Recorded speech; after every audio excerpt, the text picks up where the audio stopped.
Evening everybody, welcome to round 12 of the Assetto Corsa Aussie Down Under Series and the second race back for the drivers here in 2021. One of 4 remaining rounds in the championship, and after the last round at Calder Park, for the second consecutive week of racing, or round of racing rather, the margin between the top 2 contenders at the top of the point standings remain unchanged. The gap being absolutely identical to what it was the race prior, with both Shannon Wright and the title challenger in Nathan Higginson still having the same amount of points separating them and basically scoring the same amount of points in 2 consecutive races. Will that trend continue tonight? We're not 100% sure, but what we are sure of is this place, Sandown, the home of horsepower, is one that does favour the VL Commodore, the straight line speed advantage. It's even a place that you can go to in the local state racing, and you'll always see the General's men up the pointy end of the field. My name is Steve DeVries, continuing to run the show solo for the remainder of the series, and unfortunately it looks like there is a slightly smaller than usual turnout at the moment. Just the 6 drivers at the moment have made the journey, a couple of them having a few dramas trying to get in tonight. The one person that we are waiting the arrival of is the man currently in second place in the championship, in Nathan Higginson. So he has marked his attendance as that he was coming tonight. We are waiting to see his appearance for the very first time and seeing what sort of laps he can do. Needs to get a wriggle on with it if he is going to have any shot of winning this championship title. Speaking of the championship and the title, let's have a look at the point standings coming into tonight's proceedings. Here we are. And as we just alluded to, despite the fact that Shannon Wright has an enormous number of wins on the board this year, in fact, when we look through the list over the course of the first 10 rounds, he has had a race win in every round bar 3.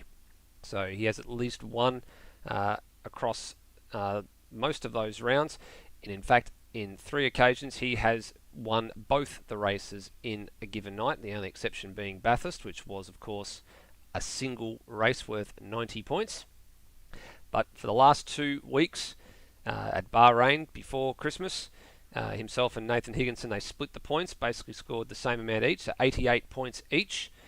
And last time out at Calder Park, they both did the same thing again and scored 78 points. And in those races, a second and a first, and a first and a second. And then in Calder Park, a second and a fourth, and a fourth and a second. So it was pretty much a reverse of each race.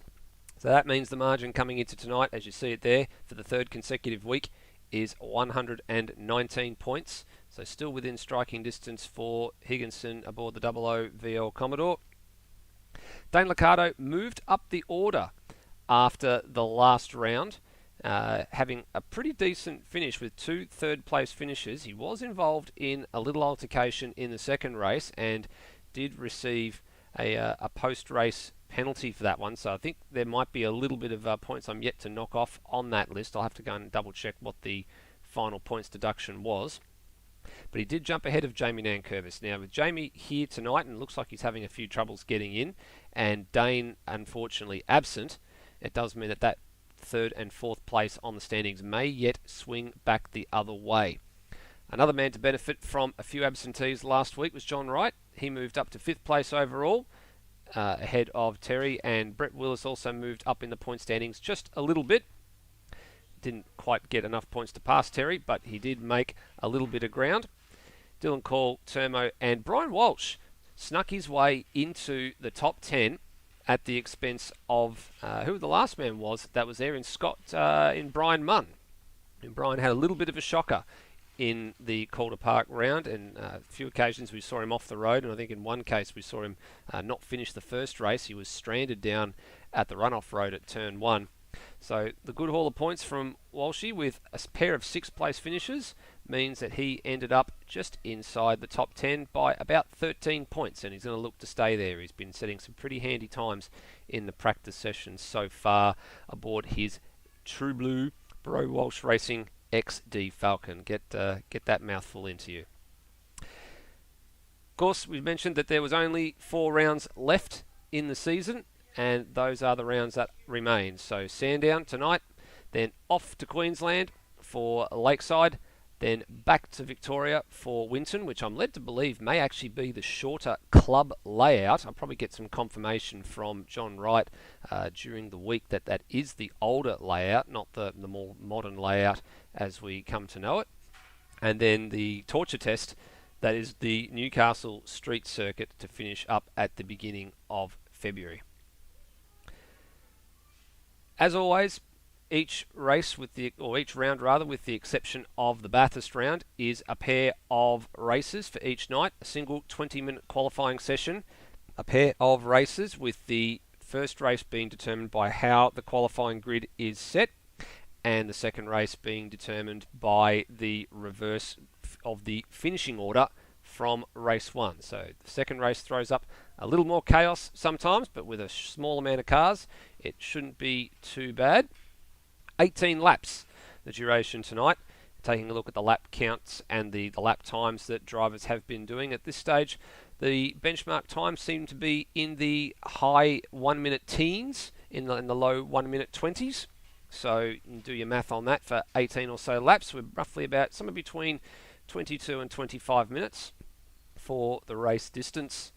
And of course there is the compulsory stop that has to be taken before the last lap commences. You cannot take your compulsory stop on the final lap of the race. Sandown, no stranger to horsepower machines, whether they be ATCC or the modern supercars variant.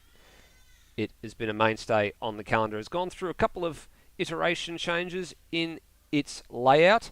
Of course, coming back into existence in 1962.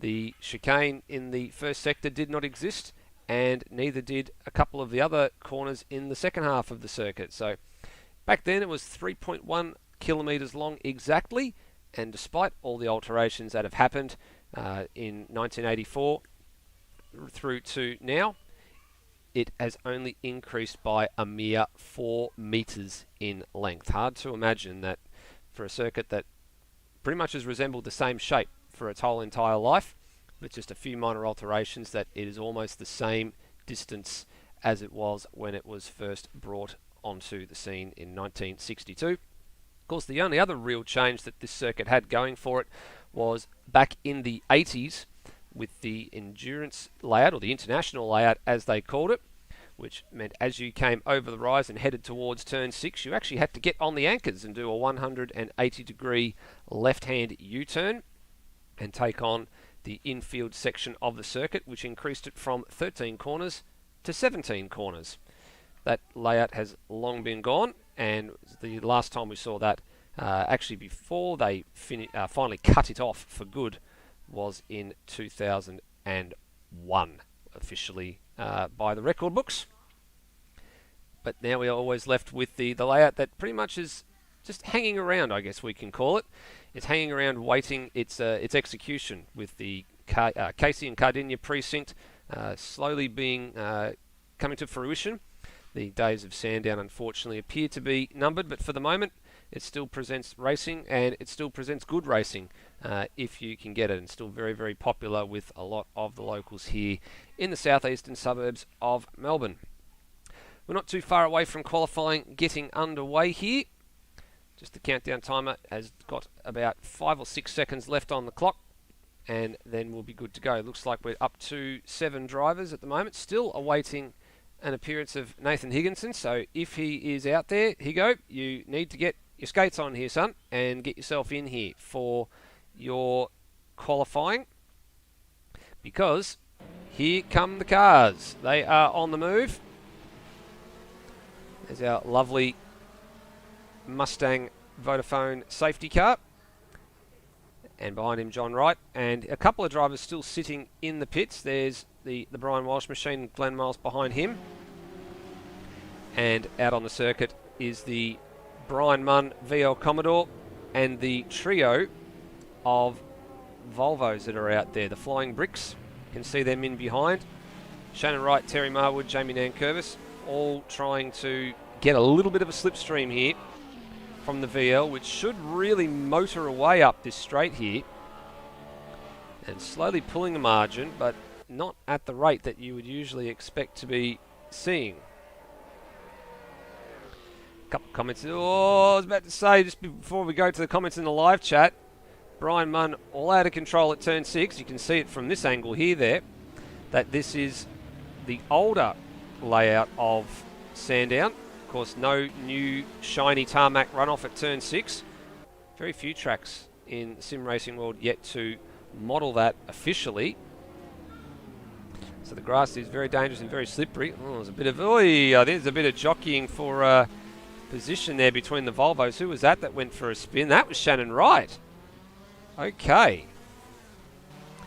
So that was a little bit unexpected. There was, I think, the Volvos were all trying to fight themselves for who wanted to go first, and instead of being in a train where they can get a bit of a slipstream off each other, now they've all been split apart. And Shannon Wright was involved, and the 10 of Terry Mull looks like he's involved, and now the 018 of Jamie Nankervis has overcooked it at turn 1. So not starting well. Oh, and again, a little bit eager, a little bit too much curb, and I think this lap will be very quickly aborted. Brian Walsh has got that awesome sound of the XD Falcon going.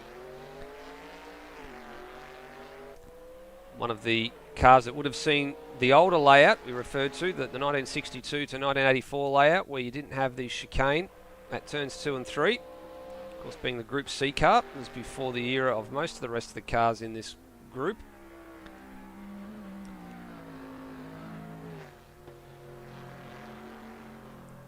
The VL Commodores turn up tonight. They're the only cars that are in the Group A series that would have not seen the original layout. They would have only raced on the current layout as it is known. We'll get some first laps coming across in the next few moments. So Brian Walsh on his way to the line. Brian Munn, not sure what's happened to him. He has had a bit of a moment. And do we get some times on the board? We're not getting any timing on the left-hand side here, so I'm wondering where the control line actually is. I've got a few times, but it looks like a few people may have actually got some track cuts, and Brian Walsh actually is the first man who has set a legitimate and penalty-free time. Everybody else that had gone through, Jamie Nankervis and Shannon Wright, both received track cuts. Brian Munn looks like he had set a 1 minute 23.7, but with a track cut somewhere out on the circuit. And John Wright on an outlap at a 124.5, with Glenn Miles yet to set a time. Now, that's one of the Volvos on the infield at turn 3, and I think that is actually Shannon Wright. If we get on the side camera, it looks like that is the Shannon Wright machine. Yes, there it is, number 23. Now, what's happened to him? Has he had an issue here, or is the engine doesn't appear to be running? So maybe the engine is seized and there's an issue here that the 23 machine is yet to get going. For the moment, he actually remains stranded at turn 3 as Glenn Miles goes past. One of the things that Shannon Wright had said in between rounds was that he had felt he'd lost his way setup-wise since Bahrain, which was only 2 rounds ago, or around that time. He sort of didn't feel like he was completely on top of the car. Maybe a combination of setup and also some of the circuits not suiting the car. Bahrain with a number of long straights. Calder Park, same sort of arrangement. Here tonight, same sort of arrangement. But he has been competitive in some of the practice sessions that have been going on. Some of the lap times have been fairly handy. But for the moment, he remains still stranded at the turn 2-3 chicane. And Glenn Miles' outlap was a 40, well, this is a 406.7, which clearly isn't the case, but can he be the second man to put a penalty-free lap down? Gets the control line, which is well hidden on this track. It's just about 5 or 6 seconds ago. The answer is no. He picked up a penalty somewhere. It was a 1 minute 20.5 actually, which would have been only 2/10 slower than Brian Walsh. A few drivers just trying to work out where the track limits actually are. Maybe a couple of incidental curbs causing a few issues. Good to see a few people along on the live chat as well. Brendan Ross is making mention of the fact that the qualifying session at 20 minutes is actually going to be fairly similar to the length of the race, which was the same sort of situation we faced at Calder Park last time out, with lap times just a hair over 1 minute long, and being a similar length race of about 18 to 20 laps. The race, or both races rather, were just about the same length as the qualifying session, almost to the second, and this won't be far away from it either. I do agree with him about the Sandown circuit as well. It is a fantastic track. Hopefully it has a few more years left in it. Of course, Victoria, one of actually the only state in Australia where there are 3, I guess you can call it, permanent race circuits, being Sandown, Phillip Island and Winton. And the Australian Grand Prix circuit at Calder Park also comes up as a temporary circuit.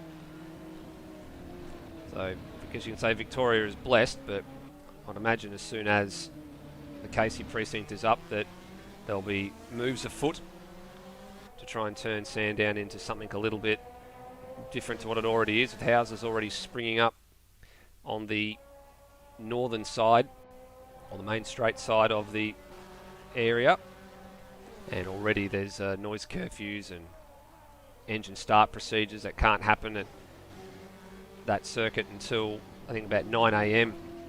is the earliest in the morning on weekends. Not so much on weekdays, but on weekends, that they're allowed to actually start engines Same actually happens at Phillip Island. There's a noise curfew in place, despite the fact Phillip Island is miles away from a lot of other houses. I think it's just a heritage overlay and a wildlife overlay that they say you can't start engines until 9. There's been pretty heavy penalties both there and here at Sandown if you do breach that particular arrangement. As we do finally get a lap from Glenn Miles at a 19.2, which is actually pretty handy considering it's about a second or so faster than what he did on the lap where he was given the penalty. And in all of that, Shannon Wright has finally set a truly representative lap. He's got himself going again after that little drama down at turn 3. And heads the pack at a 1:17.5. Now, we have got Nathan Higginson in the serve up, so he has heeded the call. There he is. And he is on a flyer at the moment. So let's stay with him. Headlights ablaze. Running solo this week. Teammate Dane Liccardo not able to make it. They switched over that number 35 car to a new livery last week. Very much similar to Higginson's livery, just with a slightly different colour scheme. Higginson with the white, black and green. Wait, he's had a big moment there at turn 7. And he's gathered it up after being spat out by the turn 7 curb. He'll probably have a track violation for that, so that ruins the lap. It was looking very quick all the way through the first half of the lap, and maybe just got a little bit too greedy with his braking going into 6 as he understeered wide and then ended up sort of going right over the top of the turn 7 curb. And as we suspected, no time recorded. It was actually a 1:18.7 was that last lap around with the penalties. So if he hadn't have butchered the turn 6, 7, 8 complex, he would have been right up there with Shannon Wright. So this is definitely one we have to watch at the moment and keep an eye on just to see what he is able to achieve here. The 18.7 would have been good enough to jump him ahead of Brian Walsh. Right out to the edge on the run to 6. Now that's a little bit better, but he's understeered. Actually, in fact, he understeered a lot further wide. He will have got another track cut for that as well. I thought for a moment he had managed to fix up the little mistake that he made last time out, but just again carrying way too much speed through turn 6. Not able to hold it tight on the left-hand apex. Oh, there's a Volvo in the fence over there. Who's that that's in the fence? That's the championship leader in Shannon Wright again. So that's not a good sign. Just cycle back to Higginson. We've just had who was that that's just dropped out of the server? That would have been Brian Walsh having a drama. So he was good enough for second. Higginson's going to have to abort here and go back and have another crack. There is Brian Walsh jumping back in. So everybody's sort of starting to get ready to have second or third runs here. Out of all the drivers in the service, so we've got 7 at present. Only men yet to set times. Jamie Nankervis is on screen at the moment. He hasn't really set a true representative time. Nathan Higginson yet to set a time, as we just briefly lose our Shannon Wright from the server. Oh, and Jamie's had a bit of a moment too. He's pushed way too hard. Flick spin and under the Penrite Bridge he goes. So a number of drivers finding the going quite tough here at the moment. Just being sucked into a few corners. Jamie with probably some overheating tyres there, I'd imagine. Very best, I think he probably aborts this lap, puts on a new set of boots and has another go. Terry Marwood appears to be still having a handful of issues with jumping the server. Saw some comments before that having the game crash after about 3 laps, which is not ideal.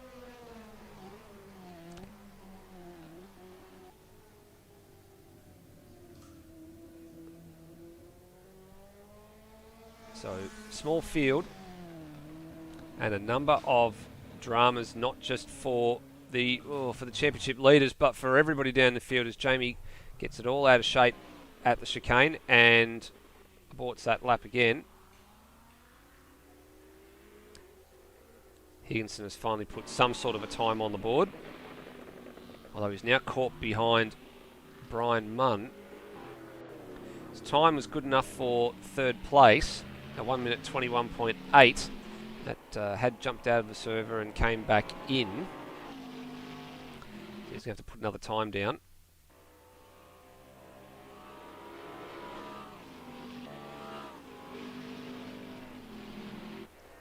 Now we wait to see if Higginson's got it right at 6, and no, still with major problems at turn 6. Another track cut goes in the books against his name. Oh, and Brian Munn behind.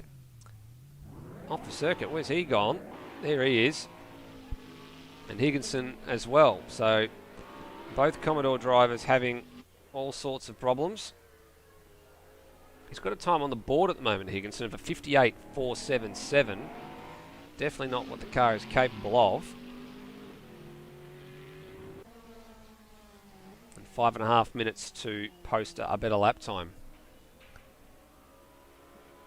Current provisional pole sitter Shannon Wright back in. A couple of gremlins. Looks like a few drivers having a few issues tonight, not just on the track, but maybe some sim rig related issues coming in there as well. Right, nice and tidy through the chicane. A bit wide of the apex at 4. Actually, a country mile wide of the apex at 4, we should say. Now, here's the hard part for Higginson. Got to get the braking right. So, go on board over his left shoulder. Come up under the bridge here. Probably needs to be on the anchors now. The brake in the fence. That's a lot better. So, he's picked the braking zone spot on. Just that little break in the fence on the left-hand side of the track can be your reference, but thought he was going a bit deep there.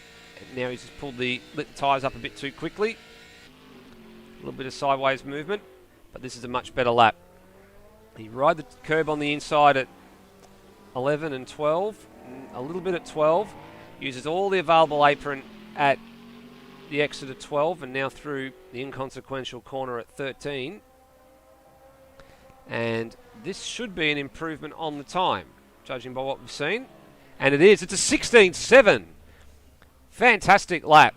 What a great way to respond after getting it all out of sorts in your first few attempts at setting a lap time, and slams in a 1 minute 16.7. So now we know what the VL Commodore is capable of. And he says to Shannon Wright, what do you have to challenge for this pole position? Has Shannon Wright got anything in the tank that he can respond with? Let's go on board and have a look. Take a bit of a wider line through the final corner. Last lap at a 4.2.43, which is the out lap. And we'll wait to get a time he comes across the line. Start-finish line is a lot further down in this iteration of the circuit. Nope, this is an out lap. And now he begins the flying lap, and he's deep. He's very deep at turn 1 and throws the lap away. Completely throws that away. So he'll have one more chance only to post himself a time. I think he actually was just waiting for his namesake and John Wright to go through, and he was. So it's probably a smart move there from Shannon Wright, just to let John Wright go and then rejoin the circuit, because that means he will get 2 flying laps. If he had gone back to the pits, put on a new set of boots and come back out, he probably would have only got the 1. So he's going to have to make them count. John Wright's best lap, currently sitting at 1 minute 24.1. Slowest of all the drivers. The margins between some of the drivers is not what I thought it was actually going to be. I thought it might have been a little bit more spread out than what it is. We'll run through the list top to bottom. Higginson at a 16.7. Shannon Wright 17.5, tucked in behind here.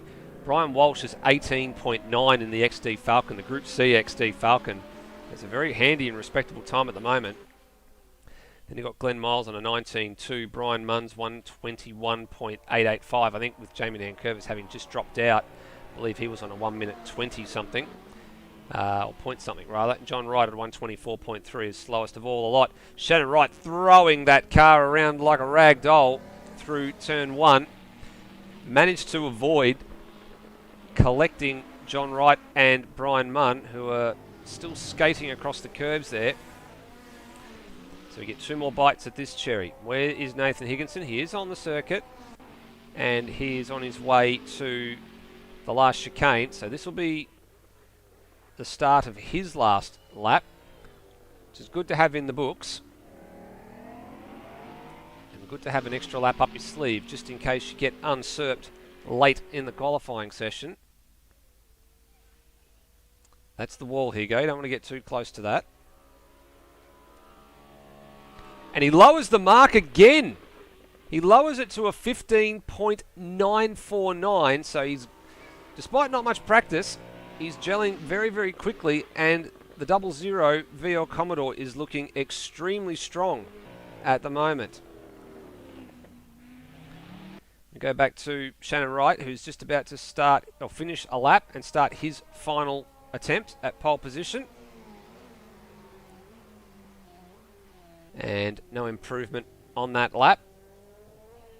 Higginson just has to keep going just so he can see what happens to Shannon Wright, but judging by the way things are going, I think that Shannon may be happy and content just to settle for the front row here. Checkered flag is out. Looking to see where everybody else is on the circuit. So John Wright just down at turn 4. Shannon Wright heading up the back straight towards 6. Higginson at the final couple of corners. Brian Munn is in the pits, so too Glenn Miles, Brian Walsh. Jamie Nankervis struggling to jump back in. Does Higginson go any faster? Let's have a look at the lap counter. 15.9 to beat. And no. Received a track cut on the last lap. So no improvement on the time, but my oh my. 1.6 seconds clear as it stands right now. Can Shannon find a late improvement? He'd love to be within a second of Higginson here. And his lap time is a 16.8, so he gets close. He gets under the 1 second barrier, so he does find some time, but still 8.5 tenths clear of his championship rival at the moment, and a good start for Nathan Higginson in a campaign where he really needed to really start to apply the blowtorch. We said that last round. Calder Park was one of the tracks we were expecting the VL Commodore to be quite quick, and with Luke Rosella behind the wheel of one of those cars, he did prove that it was very, very easy for the VL Commodore in the right hands to be very quick. He won both those races, and Higginson took a 4th place and a 2nd place, so 4th in the first race and 2nd in the reverse grid race. And Shannon Wright, it was the other way around, had a pretty good first race, finished in 2nd, and then at the 2nd race with the reverse grid, he finished in 4th place. It wasn't the best running for him. Caught up in a little bit of the aftermath of the opening lap melee, having to take evasive action and never sort of really recovered from there. But the important thing for Higginson is he needed to capitalise at Calder Park and start to chomp a little bit of the deficit out of Shannon Wright's lead. It was Calder Park and Sandown we earmarked as the 2 tracks that the VL was going to be strong. He didn't manage to make that happen at Calder Park, but with Sandown, he has got off to a very, very good start. Look at the season calendar again. You can see that out of all the tracks that remain, the straight line speed of the VL really has no advantage at any of the remaining tracks. Lakeside, while it does have the long front straight, it is a curving front straight, but the rest of the circuit is very, very undulating and probably will favour the Volvo. Winton, if I'm led to believe what I'm being told is correct, it is the club layout, which is the shorter layout before the extension down to with turn 10 branching off to the left and then heading up to 11 and 12 and the new pit complex that was introduced as the most recent additions to that circuit. If I'm led to believe it's a club layout, then there really is no advantage. Again, there's no real long straights apart from the drag from what they call, affectionately called the cleavage, which is turns 6, 7 and 8, heading down the chute to what is currently now turn 10, but it goes on a little bit further than that for the club layout, so that's really the only spot where horsepower would run for the Commodore at Winton. And then Newcastle's a little bit different. You obviously have the drag out of the hairpin up to turn 1, and then the big drag up the hill from turn 1 to turn 2. That's really all that exists for the VL at that particular circuit. The rest of it's 90-degree bends, dancing downhill through the S's and then onto the hairpin. So Higginson has to make Sandown count if he's to have any real shot of really challenging the current points advantage that Shannon Wright enjoys over the remaining 3 rounds after tonight. He's definitely going the right way about that at the moment. Just about a minute and a half remaining for the countdown timer before we go racing for the first of 18 laps tonight. There's a few more members in the live chat. There's a bit of chatter going on about a woman seen by the name of Elizabeth behind the wheel. I think that Lewis, I think you might have that one wrong. I believe it's Bethany, not Lewis. There's a bit of conjecture here about who is actually behind the wheel of the VL Commodore. Nathan Higginson actually getting his girlfriend into some sim racing recently, which is great to see, some female representation, but now we're asking for a little bit of webcam proof to make sure that he is legitimately behind the wheel of that car. Actually, you can see in the Discord that John Wright's been having his webcam up in the Discord channel, so it can be done. I'm not sure why he's doing that, but we do need a little bit of proof, Higo. And I guess the only way we're going to get some proof probably is when he comes in afterwards. If he's not puffed and he doesn't know how his race has gone when we do the podium interviews, then we know he wasn't behind the wheel, ladies and gentlemen. So we'll see how we go. Just the 20 seconds remaining. We're not too far away from going live here. One of the little nuances we have with Assetto Corsa. Just have to wait for the countdown timer to get going before we can actually go to track. And that means now. So everything looks like it's in place here. So sadly, it looks like it is just the 7 cars.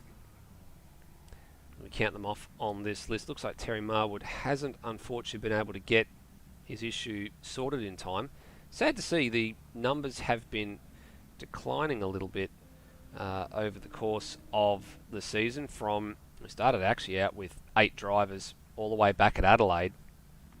And the numbers had sort of peaked around the Barbagallo Gold Coast Phillip Island rounds, where we're sort of getting well up into the, early teens, sort of like 12, 13, 14 cars, and it sort of petered out a little bit since the Bathurst round, which had 11 cars, and it's sort of steadily been sort of 10, 9, 8 cars, and now we're down to 7. So it's a bit of a long season. A few drivers, of course, have personal commitments, haven't been able to make it. But the good, important thing here is we do have a good championship fight. There's Brian Munn's Commodore in the pit lane, so we're waiting on him to get out there. Now we can't see obviously where the start-finish stripe is, being the layout before they move the start-finish line all the way back to about halfway along the pit exit. So we take our camera and we do a little bit of a walk. You can see all the way up there, just where the control tower is, all the way up there is where the start-finish line is in real life today, especially for a lot of local state racing. But we haven't got Brian Munn on the grid, so he might be starting from the pit lane here. But we have got a set of lights. So let's see what happens when the lights go out. Can Higginson get the launch, or is Shannon Wright going to lead this into turn 1? Higginson gets the launch. Shannon Wright's gone nowhere. Shannon Wright has gone absolutely nowhere. What on earth has happened there? He got collected by Glenn Miles. Has Shannon Wright got an issue? Wow, that wasn't the start I was expecting to see. So Wright with an issue. Goes to the back of the field. Higginson leads from Walsh and Nankervis. We'll take this opportunity to step away, take our car back to the pits for the safety car, and resume with the race leader. Dream start for Higginson. Got going very, very quickly. Looks like we've lost Brian Munn. Looks like he's out of this race. So already down to 6 runners, with one of them, championship leader, plumb last. Not something we would be saying, or used to saying rather, across the course of the season. Oh, and there's a bit of contact there. There's a bit of contact with Glenn Miles getting into the back of John Wright in the braking zone, heading down the hill into turn 9 at Dandenong Road. So Walshy gives that spot back, and that actually allowed Shannon Wright to capitalise quite quickly and move up to position 4. And John Wright off the road there at the final corner. Just outbraked himself a little bit. And, has John Wright got an issue here? Nope. Looks like he's just finally found a gear. Just sounded like the car died for a moment as our trackside cameras picked him up. And off he goes. Answering Rossi's question in the live chat, I am not 100% sure how Glenn managed to run into the back of John Wright when they were doing that level of kilometres as well. I'd imagine it probably has something to do with not pushing the brake pedal hard enough.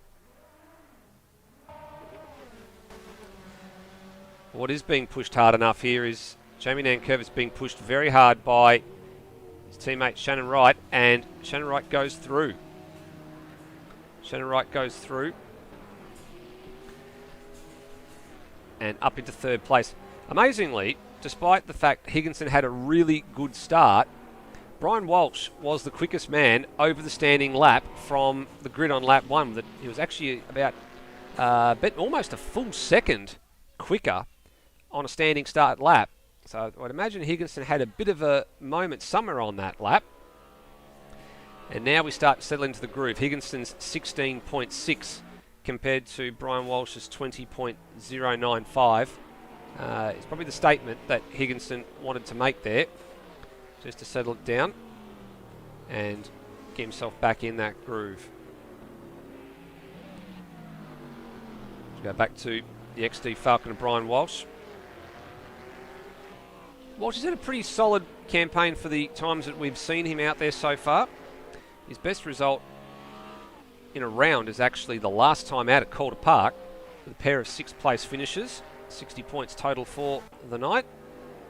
He has had another 6th place earlier on in the season, all the way back at the first race in Phillip Island, all the way back at round 5. So they've done a selected number of rounds. Saw him at Barbagallo, Phillip Island, The Bend, Queensland Raceway. He did race the Bathurst round and then had a couple of nights off, and last saw him at Calder Park. We've got him again tonight, so starting to become a bit more regular in the series. Going to be under some pressure from Shannon Wright fairly soon, I would imagine. The lap times this time around, 17.9 for Higginson, 19.5 for Walsh, 17 flat for Shannon Wright. So the lap 2 fastest lap from Nathan Higginson of a 16.673 is still the top time to beat. Although nice bit of slide caught from Walsh as he clipped the curb at 3.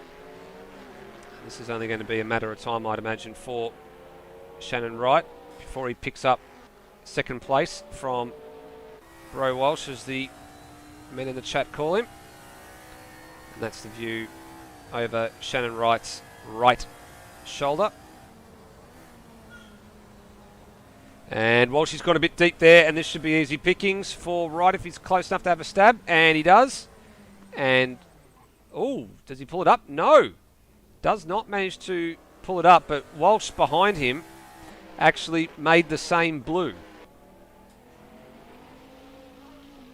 So Walshy doing what Higginson did early on in the qualifying session, understeering wide at 6. Leaving the door well and truly open for Shannon Wright, but when Wright made the mistake at 9, he wasn't able to capitalise, and now decides that probably the perfect lap actually to take service, get the compulsory stop over and done with at the end of lap 4 for him. He's the first of the driver stop. Actually, no, he's done a drive-through penalty, so he's had a track cut. So I apologise there. Thought he was coming in to take service, but he's actually served a drive-through penalty, which can only be for violation of the track limits.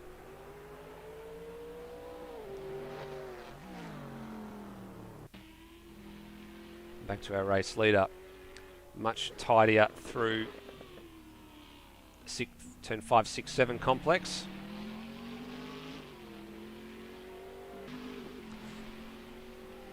And keep a look at this gap as well. So the gap currently 9 seconds and going up for the better part of this lap.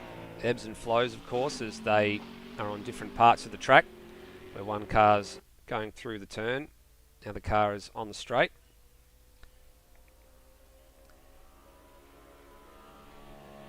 16 flat from Higginson, 16.032. So not that much slower than his qualifying lap, and actually looked fairly tidy and fairly composed on that lap as well. He holds a nice margin here. So this is the 1/3 race distance marker this lap. Put 6 into 18, you get 3. And break it up into 3 chunks. Most of the drivers, I imagine, will probably be looking to split this pit strategy right down the middle. Actually saw that last night in AMS Oz Super 2. A number of drivers, actually pretty much 2/3 of the field, entered the pits at exactly the same time. At the half distance mark of the second Townsville race, the pit lane was very, very congested. They're not going to have any problems with that tonight, with just the 6 cars out there on the track. Just keeping an eye on the Discord chat as well, just to see if people such as Terry Wright and Brian Munn able to get themselves in for race number 2. It looks like Brian Munn may unfortunately have withdrawn from tonight's proceedings. So off Higginson continues to go. 17.5 last time around to this man who set a 17 flat. So the consistency for Shannon Wright well and truly there, as always. You know, always within about a half a second or so on his times. Higginson a little bit more ebb and flow. And there's been a change of position. I just noticed a bit further down the field, and that was with Brian Walsh making a mistake, Glenn Miles going through, and now Brian Walsh into the pits for the second time. Now, is this for the compulsory stop? Yes, it is. So he becomes the first man officially to undertake the compulsory stop.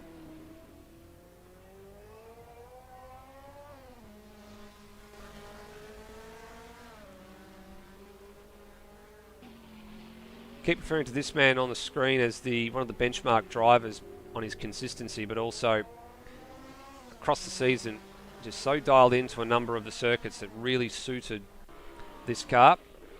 He of course switched to the Volvo fairly early on in the season after championing, I can't remember which car it was actually championed all the way back at Adelaide, but a number of drivers have swapped cars during the year. John Wright was one of the pioneers of the VL Commodore when it all started, and then has gone to the BMW 635. And most of the wins for Shannon Wright have actually come at the wheel of this car. Look at him on the season. And just totting up the numbers now. So, as we said earlier, there's 3 rounds where he's taken both victories in the night, so that's 6. Bathurst was a single round, so he took 1 there, so that's 7.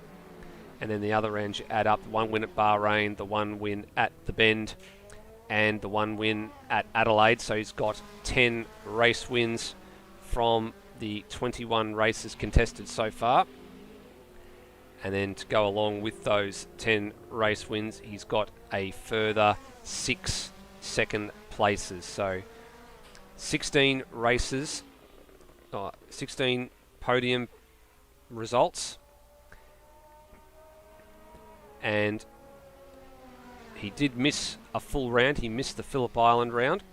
So technically take 2 rounds off. So out of 19 events, he has 16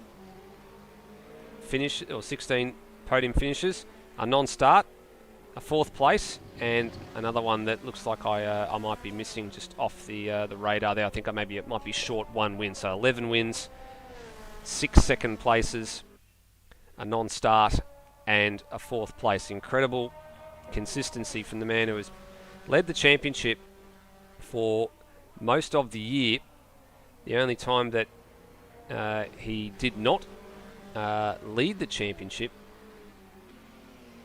if I'm just trying to look and do the math here, no, he actually has led the championship all the way. The only time anybody was closer to him than what they are now, all the way back at round 1 at Adelaide, where Higginson was only 5 points in arrears. And in fact, Terry Marwood, who took the opening win of the season, was on 85 points and only 3 points behind after the first round. And now we get a bit more pit lane activity. So we've got John Wright, we've got Shannon Wright, we've had Brian Walsh in, we've had Glenn Miles in, Higginson continuing, and Jamie Nankervis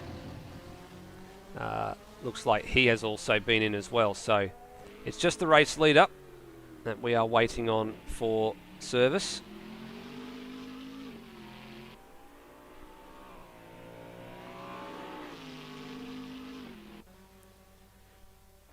A little live chatter. I'm just seeing some notes there at the moment. They're looking like there might be an extra driver possibly able to make it for race 2 tonight. I'm bemoaning at who that potentially might be, saying here about the Bathurst 500 winning number 2 driver, which could only be referring back to the Automobilista Australia Bathurst 500 from last year. And I'm wondering who they're branding the number 2 driver. Both of those drivers that won that race actually have at least completed 1 race in the Assetto Corsa Aussie Down Under Series. Of course, Luke Rosella and Lime Mitch are the 2 drivers in question. And I'm wondering who it's going to be.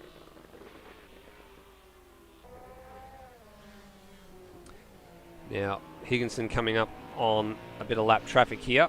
Just looking to see ahead who that lap traffic happens to be. One of the Volvos. Actually is the Jamie Nankervis car. So, of course, having stopped already, he is the last car on the lead lap. We're expecting probably Nathan Higginson in, I'd imagine, in the next 1 or 2 laps. Wouldn't want to go too much longer than this, despite the horsepower advantage.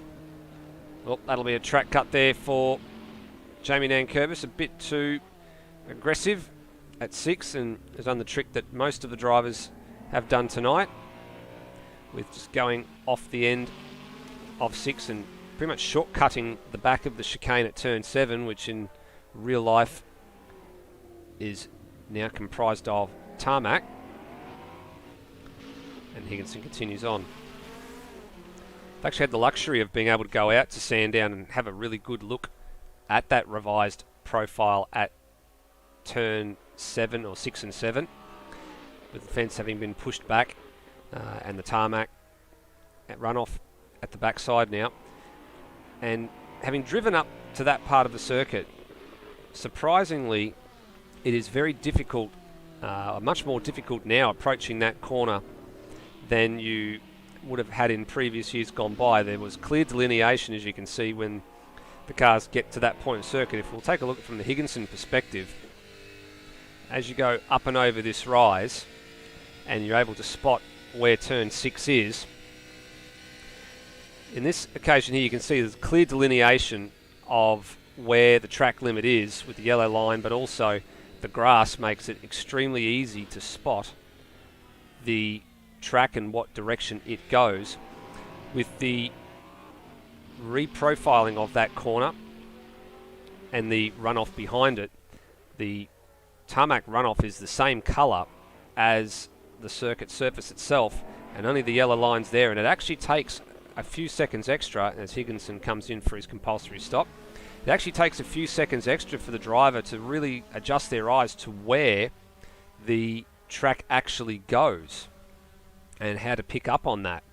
So in some cases it makes it a bit more difficult to take that corner, but in the backs of the drivers' minds they actually know that because that tarmac runoff is right there where Shannon Wright has just gone, because that tarmac runoff is there, it's actually taken a lot of the challenge away from turn 6. It was challenging enough as it was being the high-speed corner that it was in real life, but with the tarmac there now, if you do carry a little bit more speed in there, it's very easy just to bail out and scrub off a bit of speed and rejoin the circuit.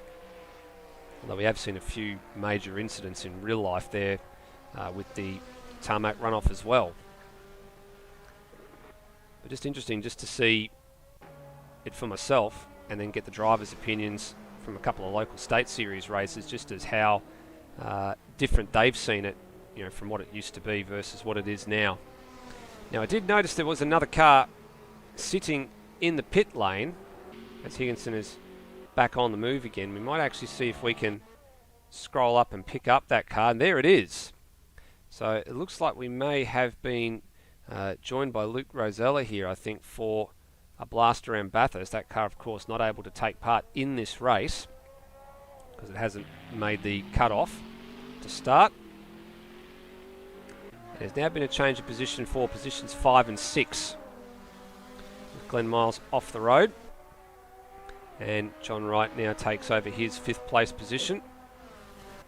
The next man up the road for John Wright is Brian Walsh, but that is some 21 seconds further up the road than what it is now.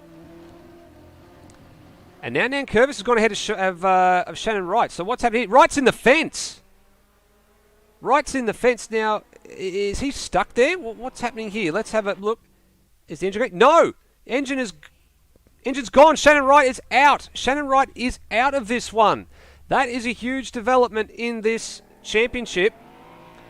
Shannon Wright, the first non-finish of the season for him. If he can get back in between now and the end of this race and get started again, provided that's not an internet disconnect or some other sort of gremlin, he'll be able to try and pick up a couple of points. That's how the Assetto Corsa system works. But this could be a huge swing points-wise for Nathan Higginson if Shannon Wright does not score any points. You can see him dropping down the standings there. Importantly, he is still in the service, so I'm wondering whether he's having a few technical gremlins here.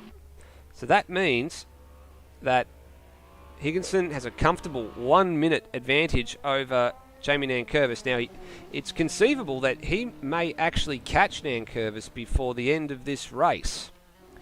Nankervis down at 4, Higginson just going through 1, and the speed difference or lap time difference last time around was 4.3 seconds. So could still lap the entire field here, could Nathan Higginson.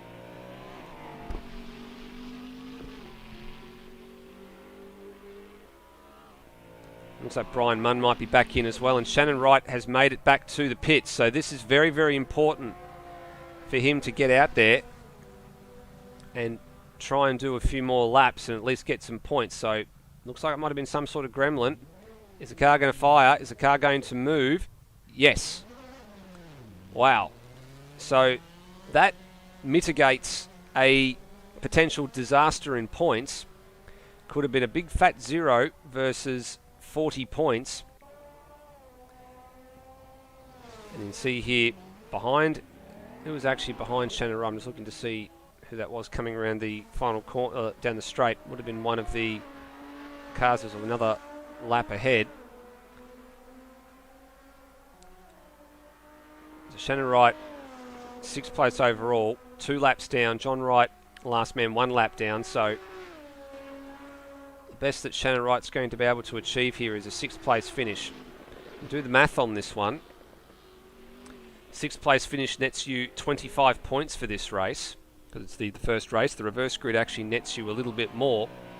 So Nathan Higginson will make 15 points worth of ground on championship leader Shannon Wright after this one. Could have been 40 points had it have not have been for Wright being able to get back into the service. So he's very, very lucky. He will at least walk away from this race with a couple of points on the board.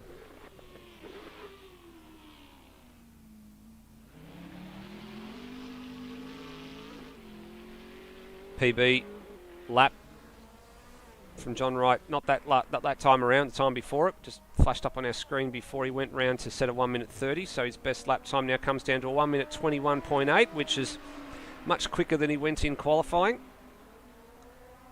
But unfortunately for him, still the slowest mountaineer on the track in terms of ultimate 1 lap pace.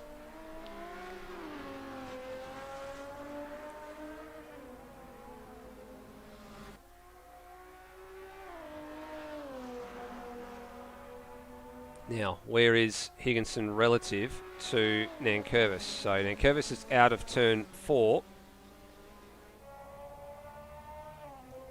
Current lap 17. Higginson not that far behind.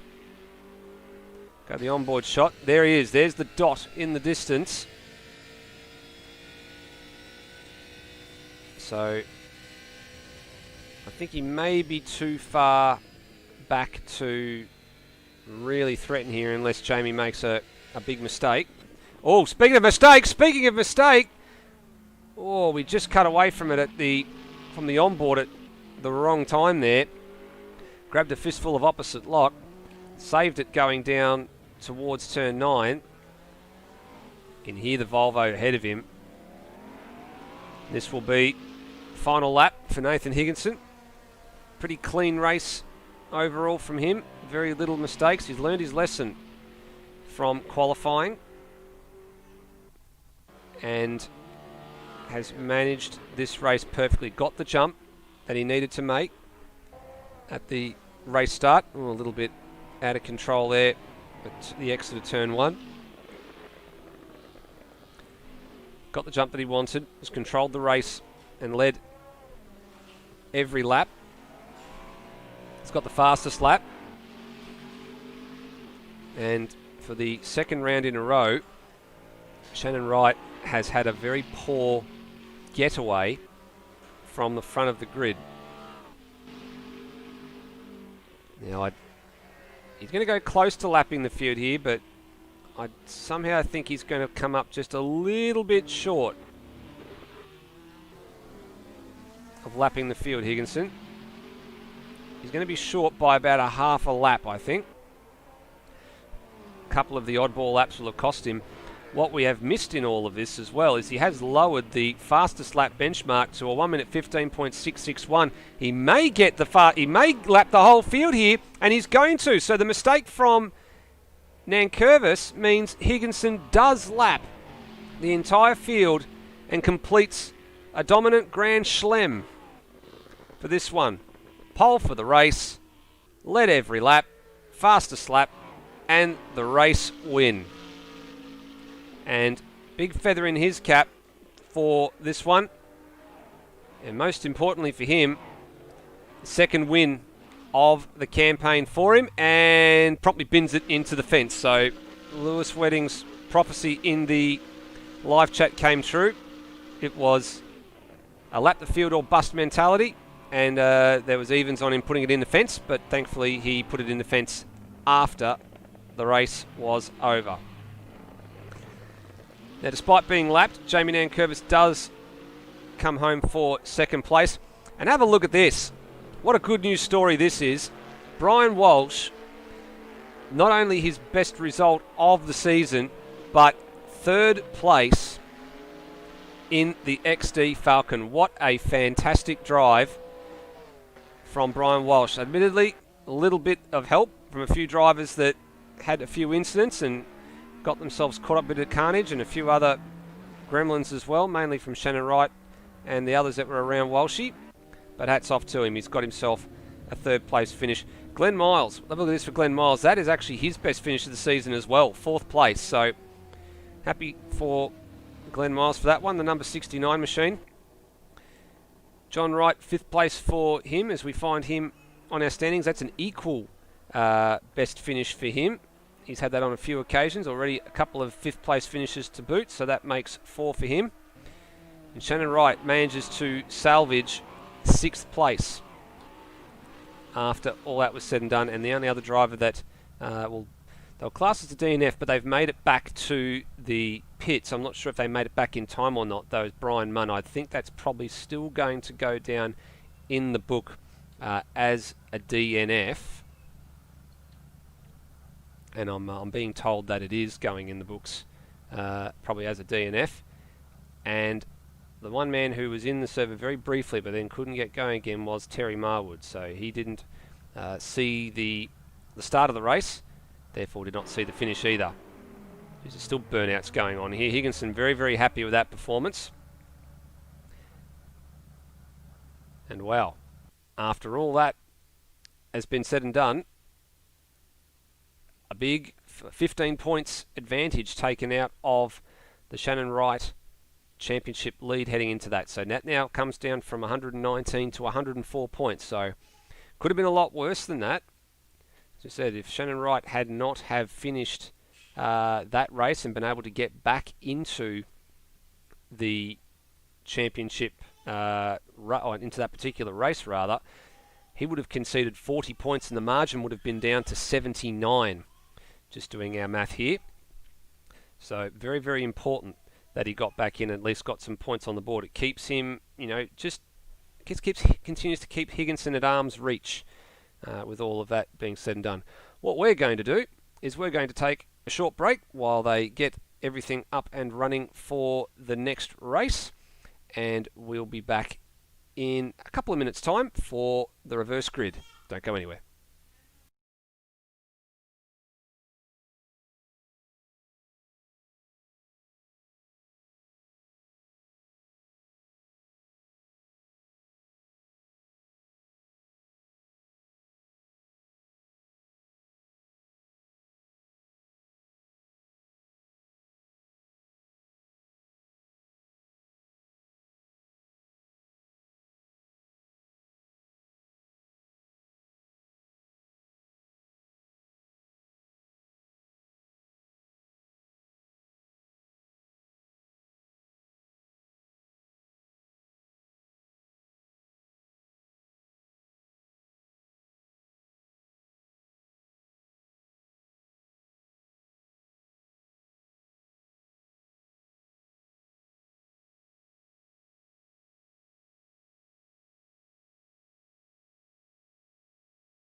Welcome back, guys. We are in the countdown phase, about 4.5 minutes left till we get the start of race number 2, the reverse grid race here at Sandown. And if you're just joining us, you've missed out on Nathan Higginson taking his second race win of the season. His first one, of course, coming Just 2 rounds ago, the opening race of the double round at Bahrain, which was the first of the 2 rounds where he split honours with Shannon Wright in terms of points for the night. They swapped race wins and second places in that one. Higginson's scorecard for the season, we take a look, just the 2 race wins as we said. He has got 3 second places and 3 third places, so hasn't been on the podium as much as his championship rival has, but importantly has done all the rounds, so he has the extra few points up his sleeve from doing the Phillip Island round where Shannon Wright did not, and of course he has that extra race from the Gold Coast where he accrued some points where Shannon Wright was a non-starter. Of course was the round where Shannon Wright had some family commitments to do. I think it was an anniversary or a birthday commitment that he had to keep his wife happy for that one, so she very kindly let him race for that second race at the Gold Coast, the old Indy style layout. But beyond those podium finishes and the 2 race wins, his scorecard is a little bit all over the place. There's 4ths, there's a 5th, there's actually 2 4ths, there's a couple of 5ths, a couple of 6ths, there's 2 7ths, there's 2 8ths that I can see, and the worst result, and probably the one that he didn't want, was the 10th place finish at Bathurst. That's what has really hurt him in the point standings. I mean, if you even put him in for, let's just say, a top 5 finish at a track like that, the margin right now would be 71 points. So that really bad Bathurst round at a track where he probably would have penciled in a good result, given the speed of the VL, he wasn't able to convert that into the win that he wanted. His compatriot in the VL Commodore, in Dane Liccardo, actually finished 4th in that Bathurst race. So it goes to show you that the Commodore did have some pace at that circuit and exactly what it was capable of, but he just couldn't put it all together. So he's got that uphill battle that he needs to continue on with. So if we have a look at how the reverse grid race is going to pan out here and what the grid is going to be, as we look to see who's currently in the service. So at this stage, Brian Munn was the last person in the race, but he didn't finish, but he did get back in. So I'm not 100% sure if he will start on the pole or not. But the important thing for Shannon Wright is getting back into the race late after having that problem means that he finished 6th, and he, by judging by my math, is going to be starting off the front row, having finished in 6th place. And then we've got the 5th place man in John Wright will be the next man on the grid, followed by Glenn Miles, Brian Walsh, Jamie Nankervis, and then finally finishing up with Nathan Higginson, who will be starting at the back.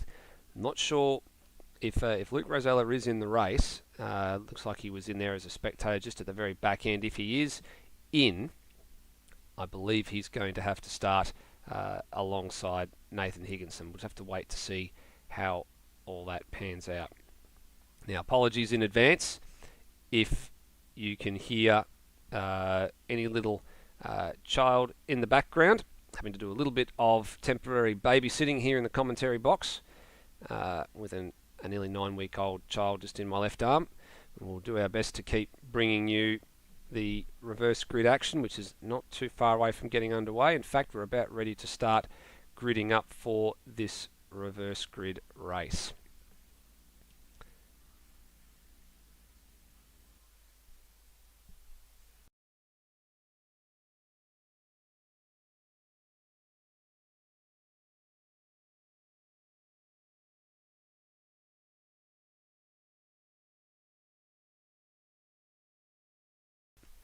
Alright, looks like we've got some live pictures ready to go here.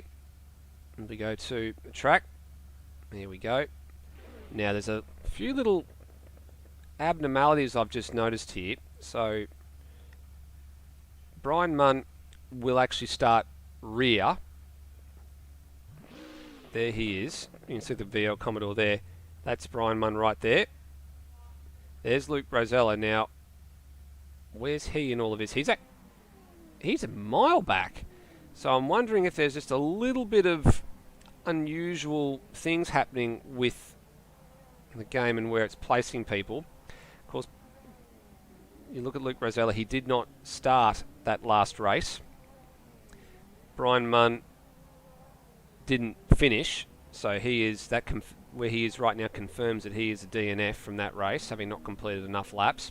And then they've got the safety car, which is at the back of the field always, but this is obviously what Assetto Corsa does. And you've got Higginson and Nankervis, there they are. Walsh and Miles, the good buddies on row 2. And then the top row led by Shannon Wright and his namesake, John Wright. Now, I'm not sure if... I haven't actually asked these two boys whether they are related to each other or not, given that they live on opposite sides of the country. But they do share the same surname. And hopefully there's no repeat for Shannon Wright of the very, very ordinary and very unusual race start that he had in race 1. All right, another 18 laps. The last one took about 23, 24 minutes. And we'll probably expect this one to do the same. Here we go. Much better start from Wright. Higginson, look at him go. Splits the middle of Walsh and Miles. Now gets going and gets right past Shannon Wright. And he's going to go from 6th to the lead of this race. So Higginson got his launch time to absolute perfection. Shannon Wright in second. John Wright, having been on the front row, well off the road at turn 1. Oh, and there's Brian Munn in the fence. Now, we haven't got the luxury of a replay to see what happened there, but I don't know whether there was contact. Oh, and Munn's just gone straight back into the fence. Wow, so that's not what we were expecting. We take this moment, as we always do, to grab our safety car and take it off the track. But what a launch from Nathan Higginson. Now Shannon Wright's finally got going. And he's been striking distance here. Higginson's got to be careful doing that. Whoa, oh, look at that. Cars off the road everywhere. Walsh is off the track. Miles is off the track. Who was the third man that went off the track? Was that Nankervis? Yes, it was. So a whole host of cars going off the track at Dandenong Road. And Nankervis has, I think, received a slowdown. So that's going to drop him right to the very back. So Higginson P1, Wright P2, Rosella having started all the way, well, let's just say he wasn't even on the grid. He was on another planet all the way back at the back of the field. Has made his way up to position 3. And is going to make this podium fight a 3-way battle. And Higginson has not been able to really get off the leash with Shannon Wright. Despite having a better start than last time, was still a little bit tardy, and Higginson rounded them all up before they got to the first turn.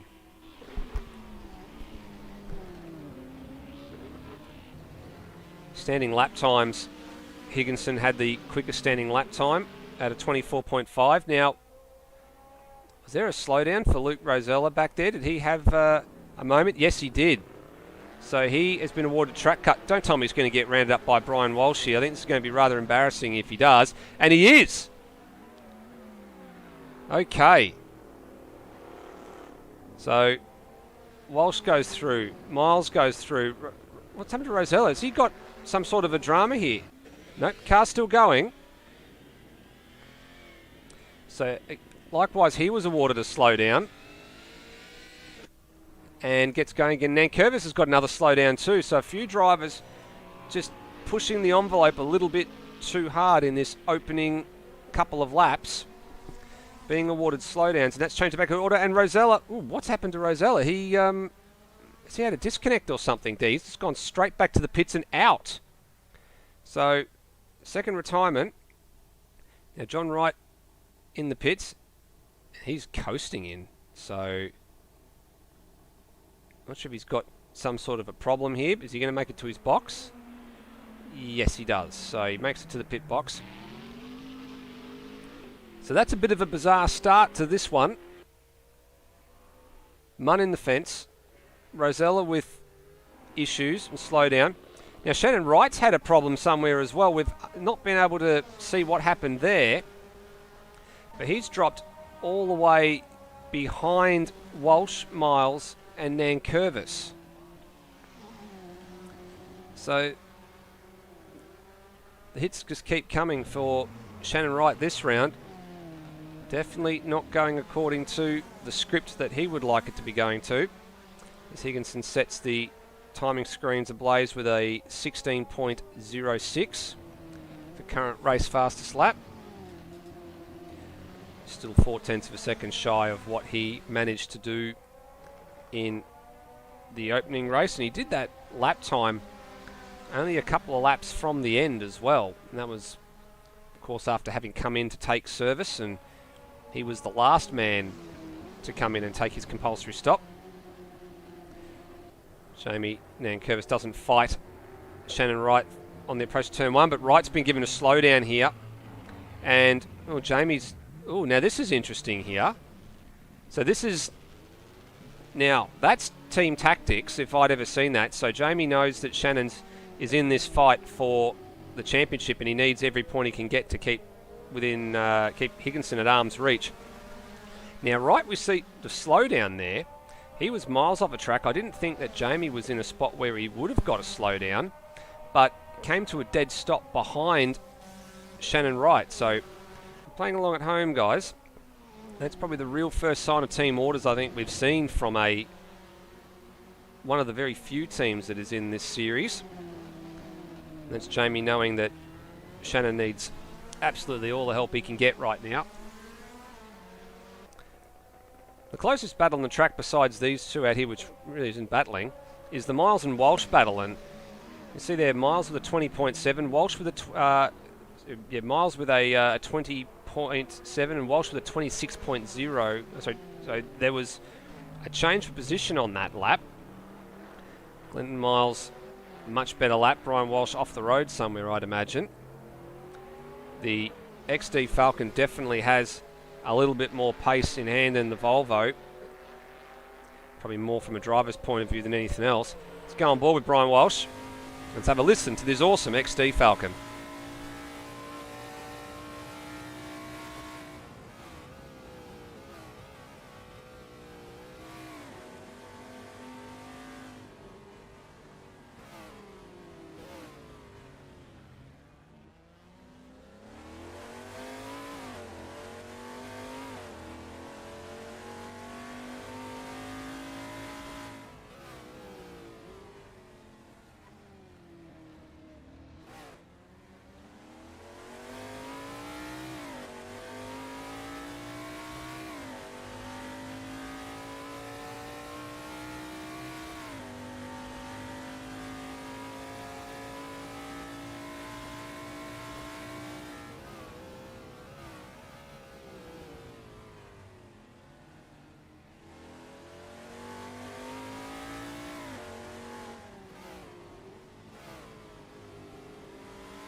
We'll stay on board with Brian Walsh here. He's managed to reel in a little bit of the deficit to Glenn Miles on the run through that lap. So pretty clean lap from Walshy.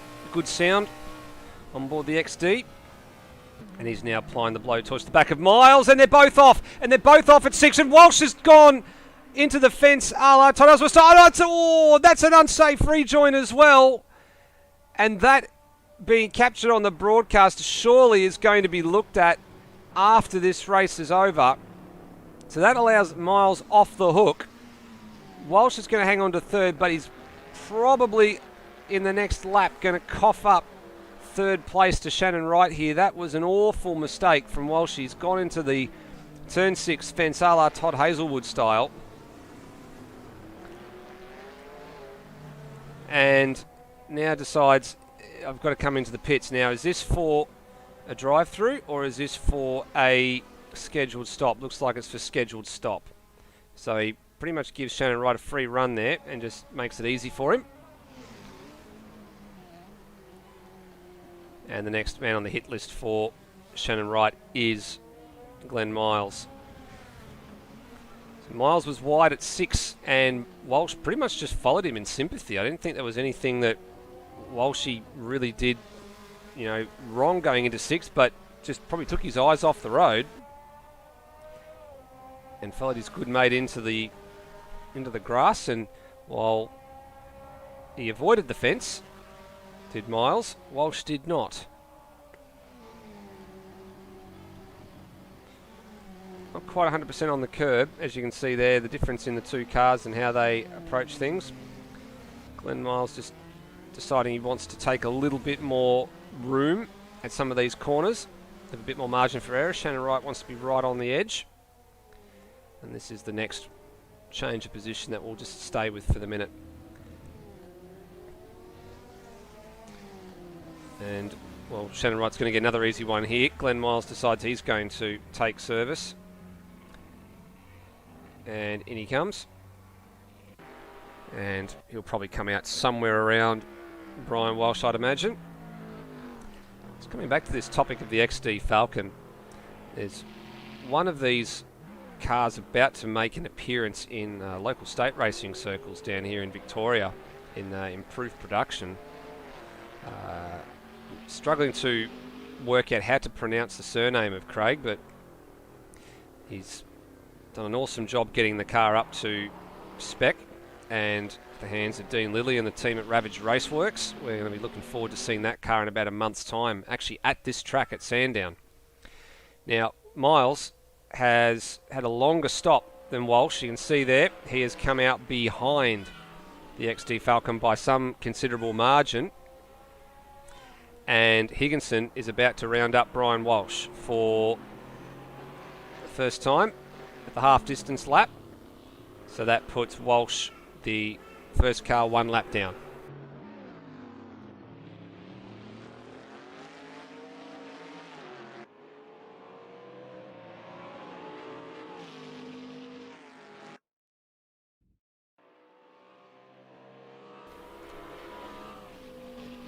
So as Murray Walker would say, with half the race gone, there is still half the race to go. Nathan Higginson will chalk up that milestone when he gets to the line this time around. Again, has led all the laps so far.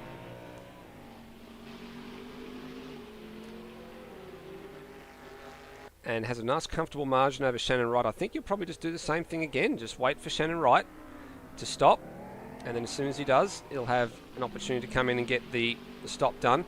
The margin from when they took their stops the last race is about the same. Higginson enjoyed about a 40-second buffer. It's currently 35.5. And then it all sort of went downhill there for Shannon Wright. This race, of course, is worth a little bit more points. So Higginson will get 50 points for this one for a race win. It still would have been a 15-point swing in the points allocation regardless of the race. So have a look here on the point standing sheet. The opening race of the night for the winner is 40 and the second race is 50. Goes down by 2 points and then by a further 3, then a further 5, and then a further 2, and then a further 3 again. So each of the steps in the sequence is the same from one position to the next position, pretty much until you get down to 9th place, and then it changes a little bit. So the top 9 drivers will always get the point standings will be roughly the same in terms of your what position you're in as to how many points you make over your rivals race to race until you get down to after position 9.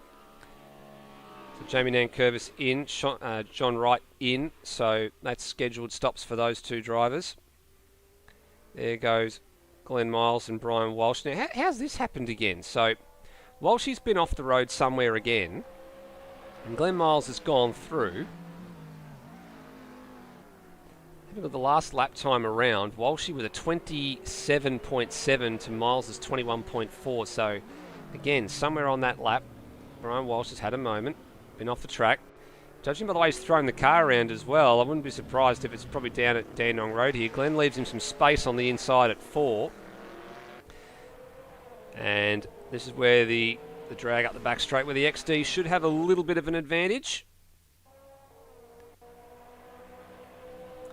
Tries to tuck into the Volvo slipstream, but of course the Group A car versus the Group C car, the big banger. And you can see the difference in how they approach some of these corners here. As Walsh going to have a little bit of a dive here at turn 9. Not quite close enough to make that one happen. The race leader's continuing on. Wright and Higginson, the only 2 cars on the lead lap. And the only 2 cars yet to stop. So this is effectively the battle for a net 3rd place on the podium. I'd like to see this one go down to the wire actually between these 2. Although Walsh is having a look here, and Miles is going to make it easy for him. Doesn't really throw down the challenge. If anything, he's probably sitting back there saying, you know what, Brian, you're going to probably bin this again at some point, and I'll just walk back through again, and you'll have to do all that work all over again. Oh, Shannon Wright again. We have lost Shannon Wright, so again another issue. Didn't quite see if he's had a technical gremlin or something happen out there on the track. Last race we saw him, he was in a wall.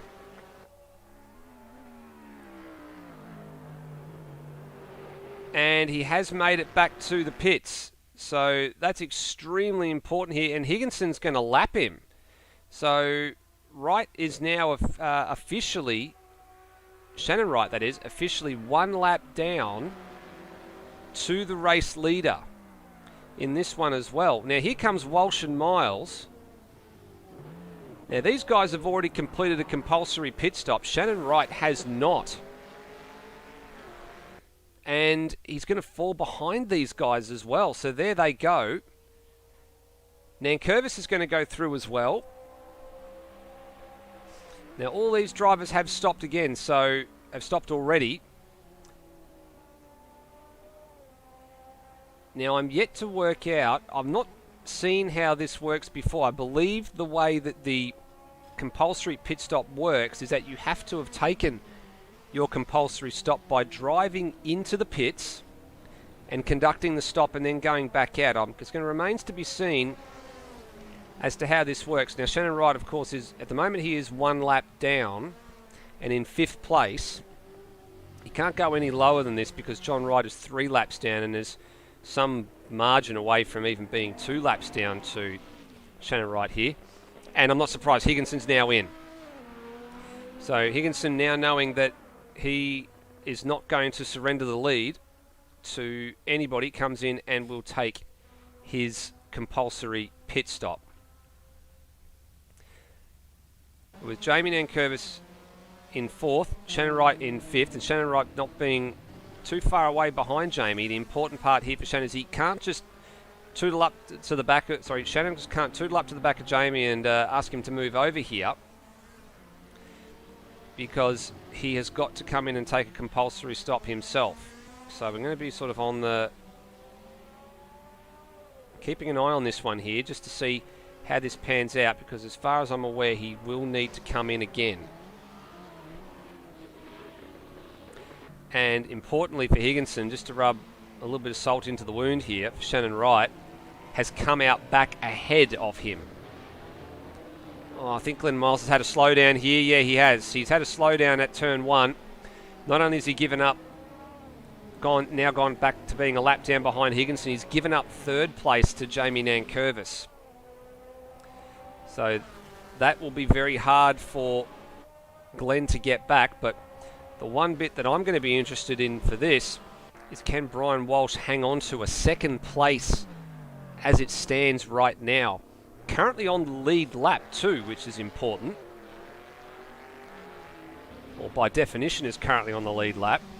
Whereas Higginson is about to put Nankervis a lap down again. Those guys have unlapped themselves because Higginson having come in for his compulsory stop.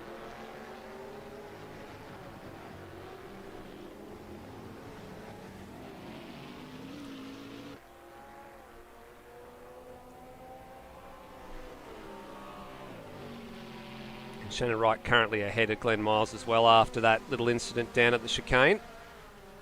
Or very near missed rather down at the chicane, I would say.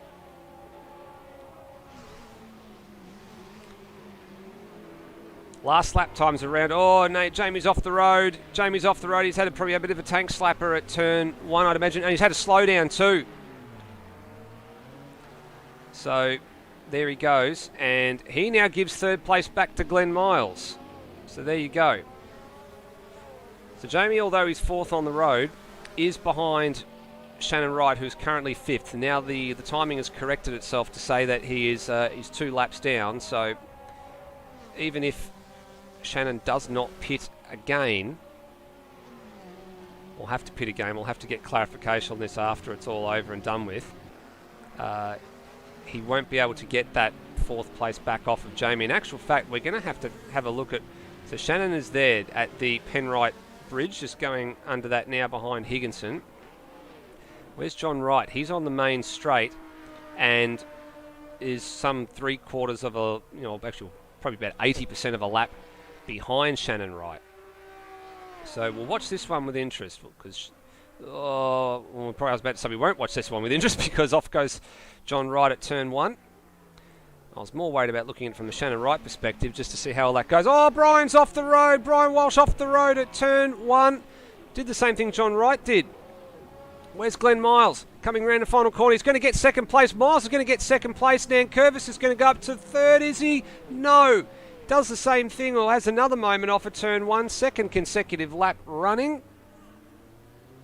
And is still fourth. But Brian Walsh back in third. Glenn Miles up to P2.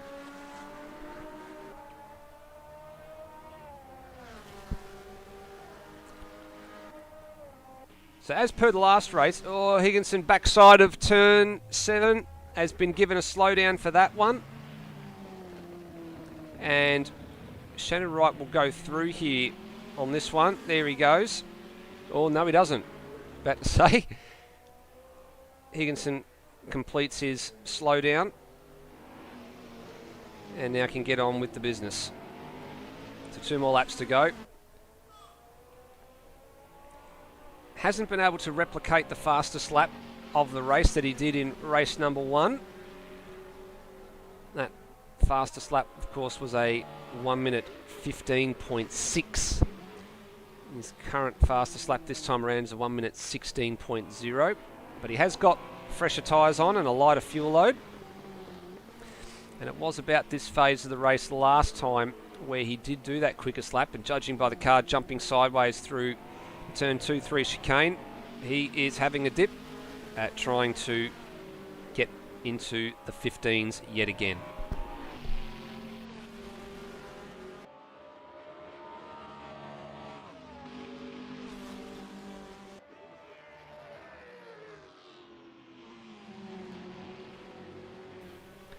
I'll wait with vested interest to see what the lap time is this time around. Go back to Glenn Miles, Brian Walsh, second and third places. Glenn Miles looks pretty safe at the moment, actually. Here comes Brian Walsh down the turn 6 section and under real no threat from Jamie Nankervis either. Shannon Wright still in 5th, and see John Wright is a mile behind at the moment.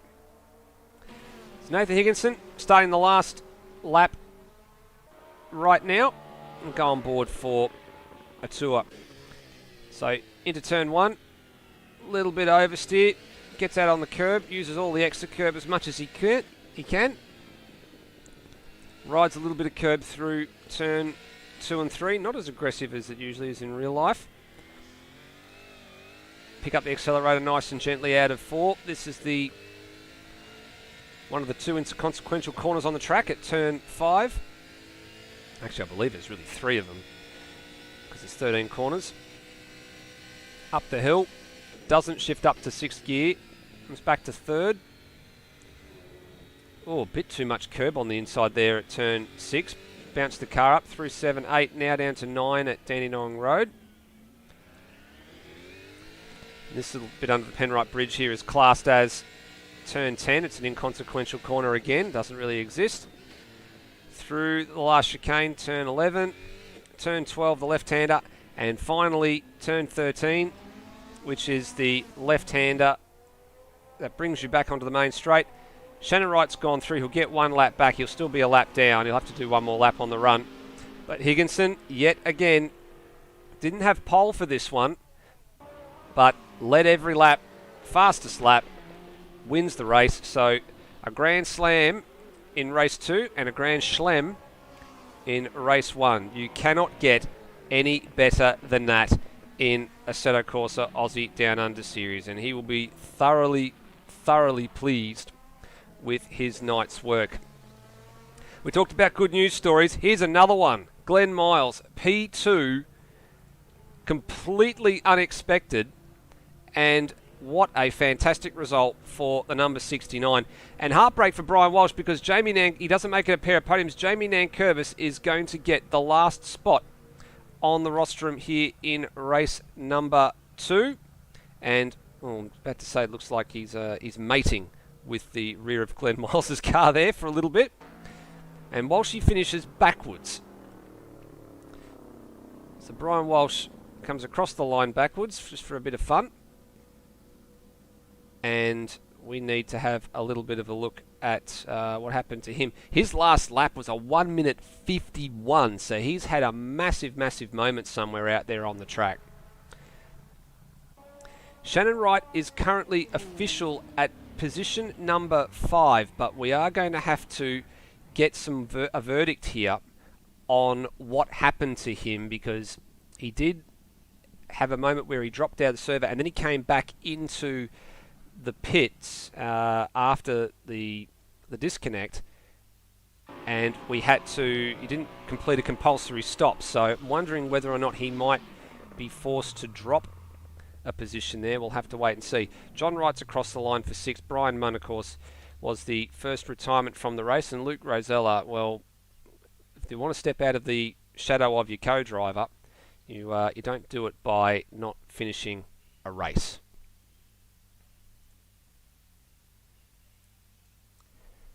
And that is the 12th round of the championship, and the margin now at the head of the point standings, as it stands right now, is 92 points with 3 rounds to go. So a nice little chunk of change for Nathan Higginson. He's made 27 points on Shannon Wright tonight, and probably the one word that you can say for tonight for Shannon Wright is disaster. I don't think there's any other way you can describe it. The night did not go according to plan for him at all. It looks like he's had, in my opinion, he's had some sort of technical gremlins, and he's had to really just perform a salvage operation tonight to get some points on the board. Just waiting to see if we can get our top 3 from each race in tonight, just to see if we can have a little bit of a chat. I'm sure a few of them will be very keen to have some discussions, and a few drivers, I think, are just starting to slowly gather their thoughts after tonight's racing. But some maiden podium sitters tonight. First double round win for Nathan Higginson. Another visit to the rostrum for Jamie Nankervis. He's already had a win and a 3rd place this season, and a couple of maiden podium sitters in Glenn Miles and Brian Walsh that we're hoping are up for a little bit of a chat. Hi there, Nether. Yep, and we've got John Wright in here as well, so I think he's here for I guess to be the ears and the running around in all of that. So hoping you might be able to grab a couple of those drivers for us, John, and get them down here. If you want me to? If you can, that would be fantastic, please. Alright, I'll do that. I'm keen to get a few thoughts and see what some of these guys have got to say for themselves about the night and how it went on.